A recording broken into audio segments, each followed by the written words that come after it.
Assalamualaikum warahmatullahi wabarakatuh. Saya Maisi Diyati akan menampilkan monolog dari sebuah cerpen yang berjudul Peri Biru, karya Helvi Tiana Rosa. Aku tak tahu mengapa ibu menamakanku peri. Apakah karena ibu memerlukan keajaiban seorang peri dalam hidupnya? Tapi aku yang datang kemudian mungkin hanya bias dari warna biru hidup ibu. Setidaknya itu ada dalam namaku, Peri Biru. Tapi mengapa? Mengapa ibu memerlukan seorang peri biru? Kalau aku bertanya padanya, ibu hanya termenung. Lalu kulihat matanya mulai memerah, dan kemudian kristal yang tak bening itu jatuh menderas, tanpa terbendung lagi.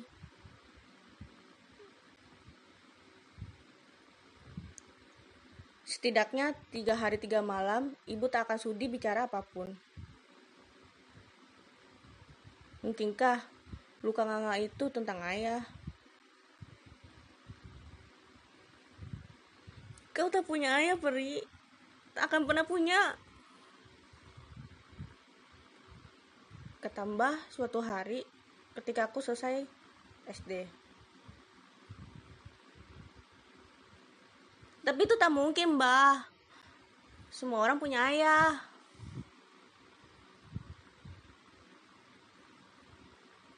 Kemudian Mbah bercibir. Ayahmu tak pernah ada, dia sudah mati ketika dia hidup.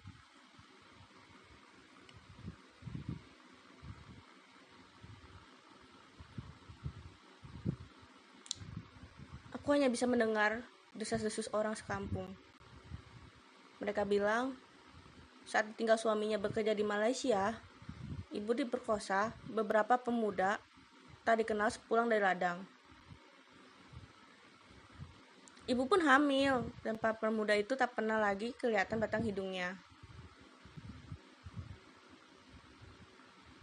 Lalu bagaimana dengan suami ibuku? Ia hanya terpukul dan menetap di Malaysia. Ia tinggalkan ibu, mbak, dan anak sulungnya, Sri yang cacat mental, kakak tiriku. Sudah itu mbah yang membiayai hidup kami dan berjualan kue di pasar. Sementara jiwa ibu semakin labil.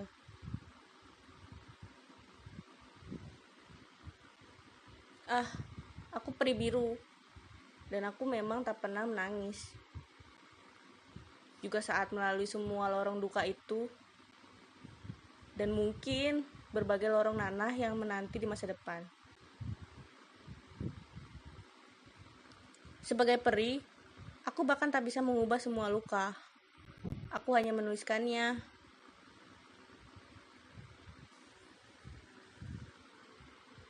Ketika kecil, aku sering mendengar dan aku sering membaca cerita tentang peri.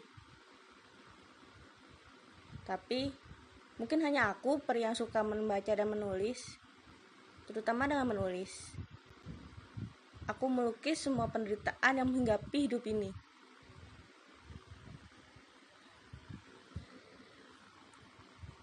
Hampir tiap malam aku duduk di depan jendela kayu kamarku, menatap rembulan yang kadang cerang dan kadang redup tersamput awan.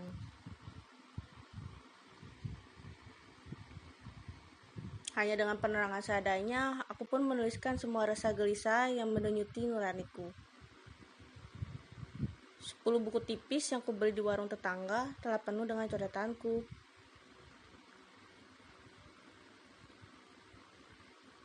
Aku yakin suatu saat nanti aku akan bertemu Taufik Ismail dan Asma Nadia. Apa aku perlu memakai nama pena seperti Asma Nadia?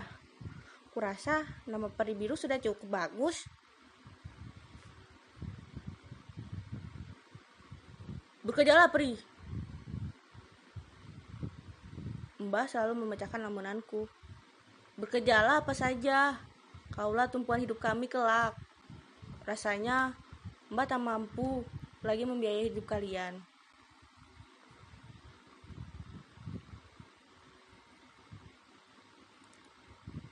Tapi aku masih ingin sekolah. Sebentar lagi SMP ku selesai. Aku ingin kenal Taufik Ismail dan Asma Nadia. Aku ingin seperti mereka. Dan itu artinya aku harus pintar. Membaca, menulis, sekolah. Hanya itu yang bisa kujuritkan dalam hatiku. Peri tak pernah sekolah. Ia ada untuk menolong orang, kata Mbah. Berhentilah bermimpi, Peri.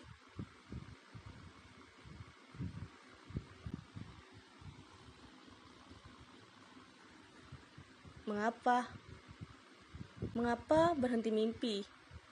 Bukankah aku lahir dari mimpi, meski mimpi terburuk ibuku sendiri? Tak bisakah aku memiliki mimpi-mimpiku sendiri, meski tak seindah mimpi orang lain?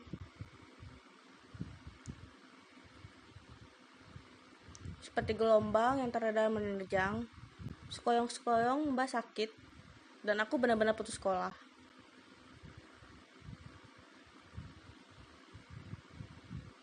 Di rumah, Mbak hanya terbaring. Ibu selalu termenung di meja makan.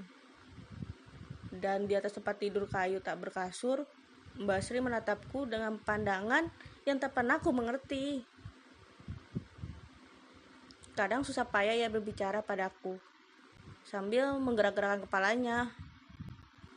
Aku tetap saja tak mengerti. Namun, aku tahu satu hal. Aku menyayanginya. Akulah yang selalu membersihkan air liur yang tak berhenti menetes dari mulutnya. Aku yang selalu membopong badan mungil itu ke sungai di belakang rumah dan membersihkan tubuhnya. Aku akan bekerja, Mbak, kataku pada Mbak Sri. Kepalanya bergerak-gerak, matanya memancarkan keringan. Kalau sudah bekerja, aku akan bisa bawa Mbak ke dokter. Ia mengangguk berulang kali.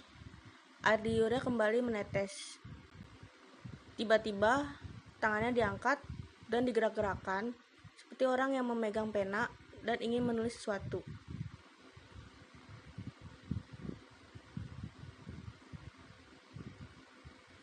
Peri biru akan menulis, Mbak. Menulis akan menjadi keajaiban peri biru, senyumku. Ia manggut-manggut. Aku akan membuat buku dan membangun WC di rumah kita. Jadi, Mbak, tak perlu tertatih-tatih ke sungai untuk buang air, kataku. Ku genggam tangannya. Aku akan menjadi peri yang punya 2 sayap dan bisa terbang seperti dalam dongeng. Lalu, mata Mbak Sri kian bersinar. Ia tergelak. Air liurnya semakin bercucuran. Kulap dengan segenap kasih. Kemudian, kesempatan untuk menunjukkan kasih yang lebih besar pada keluargaku datang. Saat ada tawaran bekerja di rumah Pak Waduk, salah satu orang terkaya di desa kami,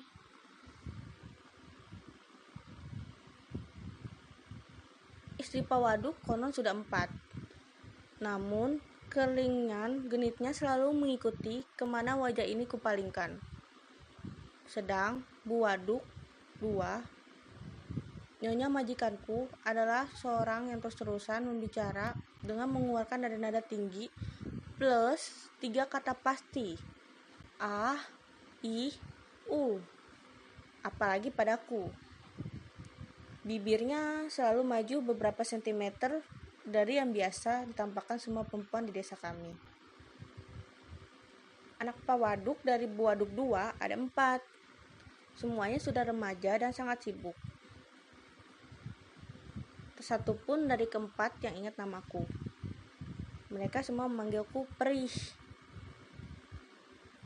Aku bekerja dari mulai matahari tak tampak hingga matahari kembali tak tampak. Tapi aku bukan perih. Aku perih.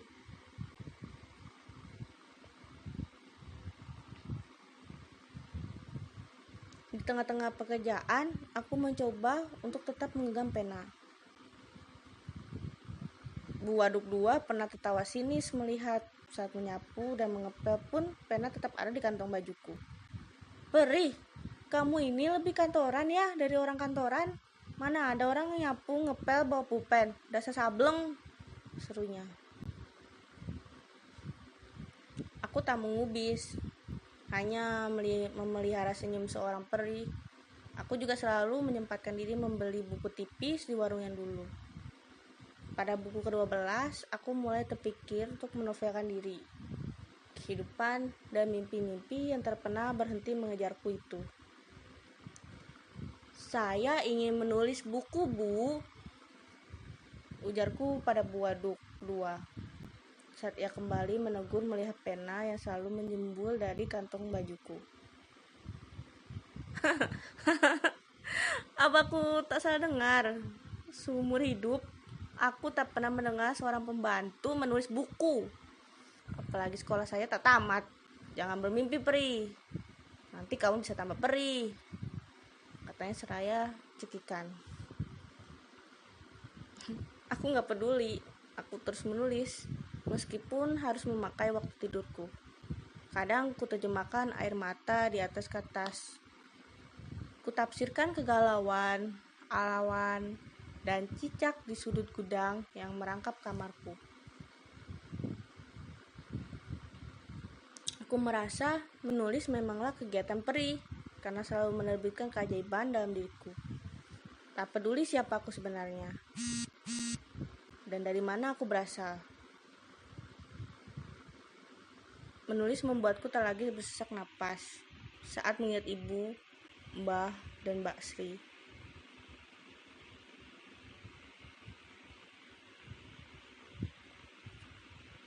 Dan tak kapan, aku yakin menulis akan membuatku ada.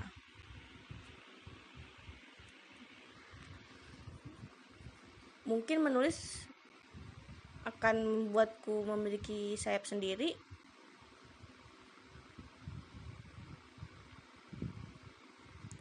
Sejak itu, tak seorang pun di rumah. Aku sudah selesai membereskan semua pekerjaanku. Tinggal menyediakan makan malam. Tiba-tiba muncul Pak Waduk di sebelahku. Aku menangkap kelebat mata liarnya. Seperti pria-pria jahat di sinetron yang setia ditonton Bu Waduk 2. Sebelum aku sempat berkata apapun, ia menyegapku. Aku meronta sekuat tenaga. Namun tak berdaya. Aku terus meronta, mencakar, menggigit. Ia terkekeh-kekeh. Sekonyong-konyong rambutku dijenggut dari belakang. Bu Waduk 2 membelalakan matanya padaku. Tangan Pak Waduk yang sebelumnya mencengkram kuat lepas begitu saja, berganti tangan Bu Waduk 2 yang memukulku histeris. Aku melengus seperti sapi yang sekarat sambil mengiba. Bukan saya, Bu, bukan. Diam kamu. Sebuah tamparan keras mendarat di wajahku. Aku terhuyung dan terjatuh. Amis darah merebak, bibirku berdarah. Wajahku lebam.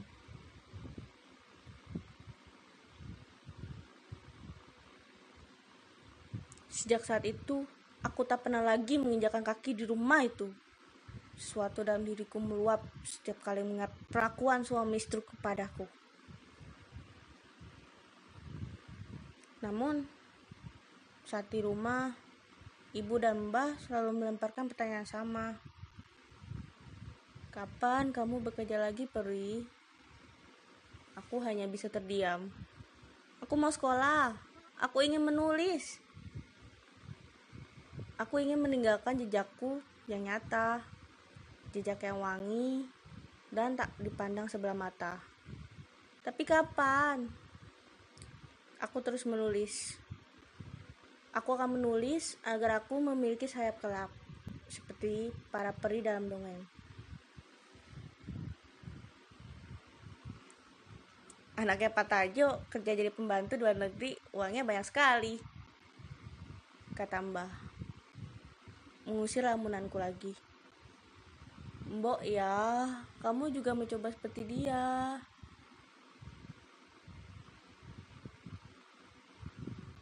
Bekerja di luar negeri tanpa keahlian yang jelas, menjadi pembantu di negeri asing. Anak Pak Tajo mungkin beruntung karena tak punya masalah bekerja di luar negeri. Tapi temanku dan teman-teman dari kenalanku banyak yang mengalami hal mengenaskan di negeri asing. Si Tati terancam hukuman mati karena dituduh membunuh majikannya. Temannya temanku yang bernama Siti pulang dalam keadaan hamil karena diperkosa majikannya. Jumi lain lagi. Dia lumpuh tak berdaya dan nyaris buta karena dia niaya nyonya majikannya di luar negeri itu. Sekujur tubuhnya pun melepuh disiram air panas yang disetrika.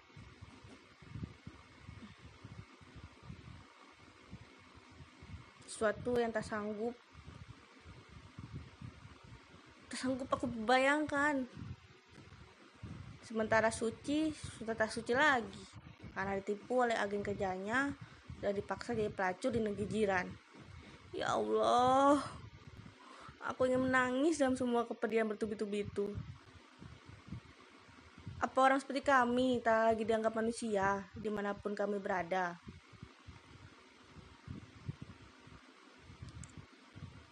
Aku serius mengajakmu, ujar Rika. Banyak teman-teman kita di sana. Mereka baik-baik saja tuh. Malah orang sana lebih menyukai domestic helper dari Indonesia dibandingkan negeri lain. Hong Kong. Rika mengangguk. Aku tergelak. Jadi, aku ada kemungkinan bertemu Jackie Chan atau Jet Li. Mungkin aku pun bisa belajar kungfu sambil terus menulis di sana. Aku geli sendiri membayangkan orang pertama yang akan kuhadang dengan berbagai jurus sakti sepulang dari Hong Kong adalah Pak dan Bu Aduk II. Aku tepis ketika pikiran itu. Apa peri pernah menendam? Diiringi tatapan sendu ibu, Mbah, dan tangis Mbak Sri. Akhirnya aku putuskan pergi. Sebuah tas hitam kecil berisi 25 buku tipis yang penuh dengan coretan. Tak lupa ke bawah. Mungkin di penampungan sebelum ke Hong Kong, aku akan memerlukan lebih banyak buku tulis lagi untuk mencatat semua angan dan kenanganku. Tapi, apa benar aku akan sampai ke negeri beton itu? Ya, entah di negeri mana, entah sampai kapan, aku harus terus berjuang untuk menumbuhkan sayap, menulis, dan menghidupkan dongengku sendiri. Depok 2005.